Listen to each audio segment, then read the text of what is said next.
Assalamualaikum warahmatullahi wabarakatuh. Halo, nama saya Tasania Gaisani, NRP 17043661.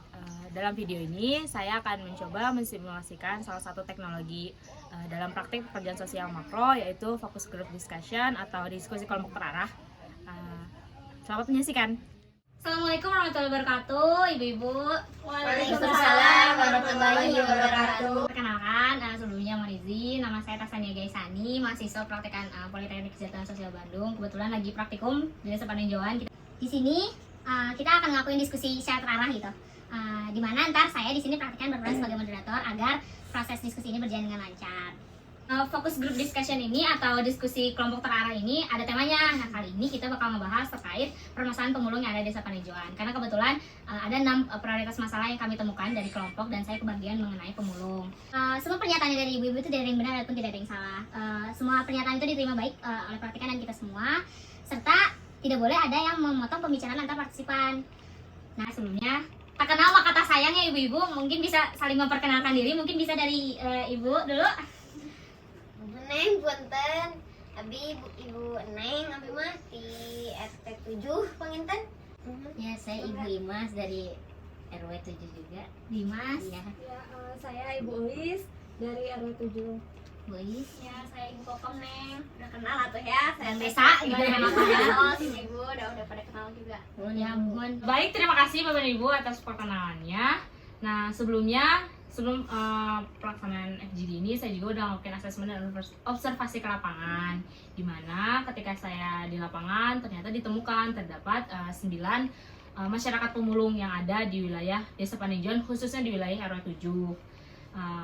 Nah, maka dari itu melalui plano ini saya akan mencoba kita membahas bareng-bareng apa sih sebab akibat dari permasalahan pemulung, kemudian apa sih kebutuhan-kebutuhan yang diperlukan dari permasalahan pemulung ini. Nah, mungkin bisa yang pertama dulu nih, sebab akibat penyebab awalnya. Mungkin pertama bisa dari Ibu Neng, mungkin bisa sharing-sharing aja lah, kita diskusi bareng. Kalau dari Ibu Neng sendiri, apa sih awalnya penyebabnya, kenapa pada akhirnya bisa melakukan pekerjaan yang mencari barang-barang bekas gitu, Bu? Mun Neng da abi teh pendidikan di SD jantennya teu tiasa nanaon deui atuh, abi teh nya kapungkur mah di pabrik oge da. Tapi nya kitu teh di pabrik kontrak sareng PHK, abi teh di PHK we, da bingung bari naon. Nya terus pendidikan abi na tadi semawana ti SD janten nyantos we mulung anu teu memerlukeun syarat kitu nya Neng. Janten dari pernyataan ibu tiasa abdi tulis pertama rendahnya pendidikan atau keterampilannya punya, sehingga dalam memenuhi kebutuhan sehari-hari tidak optimal gitu nyamun. Saya tulis seperti itu saja mungkin ya, Bu. Saya mah sudah puluhan tahun, Neng, ngambil sampah, barang bekas. Saya kan pendatang juga di Desa Paninjauan ini. Saya juga nggak ada modal mau mulai usaha atau pekerjaan lain. Kan kalau mau bikin usaha tuh butuh modal ya, Neng. Sedangkan saya nggak tahu nyari modal kemana. Nggak mungkin kan minjem ke Bang Emok gitu-gitu. Tetangga gitu, Iya, izin ya, Bu, ya. jadi bagus saya mulung aja deh gitu, Neng. Jadi berdasarkan pernyataan Ibu Imas, saya coba tangkap berarti tidak adanya modal gitu ya, keterbatasan Iya, modal. benar, Neng, benar. Upami bantuan ataupun program-program ada yang diterima yang didapat itu ibu acan nih. Teu acannya da duka kumaha ai geuningan bantos satu tidak sate seueur tapi da teu acara we kabagian ya Bu. Oh, janten. Akan sareng Bu Imas mah duka tah kumaha ibunya. Oh, janten seperti PKH, BPNT itu belum dapat gitu ya. Henteu Ibu teu dapat. Nah, gini ya Ibu, saya jelaskan lagi. Karena Mumpung ada orang desa nih punya. Ibu teh kan rata-rata pendatang. Biasanya teh untuk bantuan harus kakaknya teh yang berdomisili di Paninjauan untuk mendapatkan bantuan tersebut. Sedangkan Ibu kan Banyak belum update banyaknya yang kakak. pendatang mungkin ya. Jadi gitu nggak bisa dapet, harus update dulu kakaknya ibu-ibu. Oh, janten abi teh teu da ieu nya ngabuat kakak anyar Paninjauan Update gitu gitu ke kan. desa. Yang anu tilas di Jawa mungkin bahalana dipindahkan ke Oh gitu Bu Imas, kan mah urang nyieun kakak we ka Bu Kokomnya. Dari hasil pendataan ternyata ada yang lebih membutuhkan kan ya. Nah, dan ternyata si pemulung-pemulung juga itu termasuk yang membutuhkan, karena kan masalah sosial juga ya Bu ya, harusnya kayak gitu kali. Oh berarti dari diskusi tadi praktikan coba menuliskan bahwa nomor 3 itu kurangnya teradvokasinya gitu terkait pemulung itu sendiri gitu, bahwa pemulung itu sebenarnya termasuk dalam satu permasalahan sosial juga gitu. Oh ya, sebagai info juga ibu-ibu bahwa pemulung ini pun termasuk ke dalam pemerlu pelayanan kesejahteraan sosial yang ada di dalam Permensos nomor 8 tahun 2012. Di situ ada 26 PPKS, kita singkatnya PPKS. Siapa aja PPKS yang ada di dalam Permensos itu, dan pemulung itu termasuk di dalamnya. Berarti saya tidak langsung pemulung ini pun seharusnya bisa mendapatkan bantuan-bantuan sosial khususnya yang ada di desa maupun yang ada di pemerintah pusat.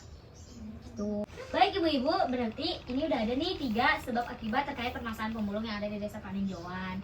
Nah, ada lagi kah menurut Bapak dan Ibu terkait permasalahan dan sebab penyebab terkait permasalahan pemulung? Cukup Cukup. mungkin Nah, gitu aja Bu, udah abdi mah. Mungkin ini secara umumnya yang dirasakan gitu lah kan ya.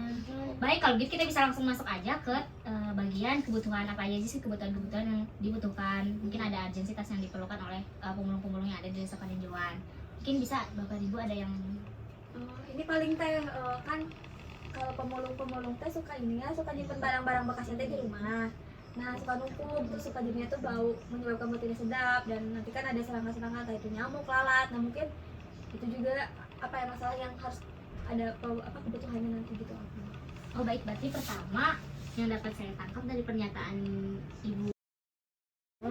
Ya kalau saya mah modal mungkin Neng untuk beli semacam karung yang lebih besar, terus gerobak itu kan mahal ya Neng, mau dari mana gitu. Saya juga penghasilan juga nggak seberapa, nggak bisa beli itu. Upami sehari-hari menuju keliling gitu cari barang bekas, pakai apa gitu Ibu? Upami abdi mah neng iya we karung biasa. Karung. Iya ngangge sendal atos we tapi sepatu butut gitu we atuh da tegaduh. Sarung Saya tangan? Ya saya juga sama kayak ibu. Ya saya nggak pakai sarung tangan, jadi udah biasa kotor juga kena beling ya udah. Biasa gitu langsung aja Neng. gitu. Iya, iya. Baik ibu-ibu, berarti ada 2 kebutuhan nih berdasarkan dari kita diskusi, ada terkait pengadaan alat penyemprotan serangga, kemudian yang kedua pengadaan alat kerja khususnya untuk pemulungnya itu sendiri dalam beraktivitas. Nah, kira-kira ada kebutuhan lain kah ibu-ibu? Cukup cekap ya neng Cukup. Berarti dapat saya praktikan mahasiswa simpulkan bahwa ada 3 permasalahan utama dari kenapa adanya pemulung di desa Paninjauan. Pertama itu karena rendahnya keterampilan ataupun pendidikan. Kedua, keterbatasan modal, serta yang terakhir itu terkait administratifnya di desa Paninjauan itu sendiri, sehingga mereka kurang terdata lah, sehingga tidak dapat memperoleh bantuan-bantuan. Kemudian dari kebutuhannya terdapat 2 nih kebutuhan ternyata yang dibutuhkan oleh pemulung sendiri maupun rekomendasi dari masyarakat gitu. Pertama, pengadaan alat penyemprotan serangga, baik yang dari desa ataupun kita bisa cari dari pemerintah ataupun dari pemulungnya sendiri harus memiliki. Kedua, terkait pengadaan alat kerja untuk pemulung dalam menjalankan aktivitasnya sehari-hari. Segitu aja paling Bapak dan Ibu. Atur nuhun pisan telah menghadiri diskusi kelompok terarah ini atau FGD ini. Semoga kita ntar ketemu lagi pasti buat ngebahas lebih lanjut terkait permasalahan pemulung. Sekali lagi jaga kesehatan. Ya udah, semoga kita sehat selalu, amin ya rabbal alamin. Wabillahi taufiq wal hidayah. Wassalamualaikum warahmatullahi wabarakatuh. Waalaikumsalam warahmatullahi wabarakatuh.